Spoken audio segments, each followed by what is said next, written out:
임시국회 종료를 불과 이틀 남기고 중대재해기업처벌법의 핵심 쟁점에 대한 심사가 막바지 단계를 맞고 있습니다. 여야 합의에 다가가고는 있는데 정의당은 물론 민주당 의원이 발의한 원안과 비교해봐도 처벌 수위나 적용 범위가 갈수록 후퇴하고 있습니다. 김재경 기자가 취재했습니다. 어제부터 이틀째 가동된 법사위 법안 소위. 막바지 심사에서 상당수 업종들이 법 적용에서 유예됐거나 아예 제외됐습니다.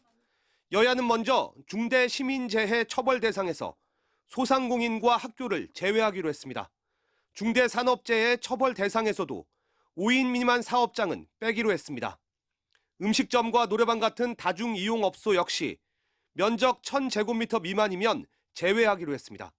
모두 정의당 발의안과 민주당 박주민 의원 발의안은 물론 정부 안에도 없었던 내용입니다.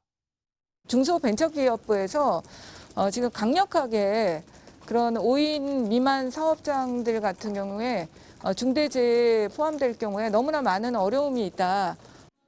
사업장 규모에 따른 유해 조항 적용 문제는 아직 논의가 진행 중인데 영세 사업장의 경우 2년 또는 4년 유예가 유력합니다. 앞서 처벌 조항이나 손해배상액 한도 등도 원안보다 완화하기로 합의된 상황. 민주당은 코로나19 사태로 어려운 경제 상황에서 첫 술에 배부를 수 없다는 입장입니다. 법 하나로 모든 것이 해결되지는 않겠지만 일하다 죽지 않는 사회, 노동 존중 사회로 가는 초석이 될 것입니다. 정의당은 5인 미만 사업장의 재해 사망 비율이 연간 20%에 달하고 5인 미만 사업장 종사자가 전체의 40%라며 강력히 비판했습니다. 중대재해 예방을 하겠다는 게 아니라 중대재해를 차별하겠다는 법밖에 될 수 없습니다.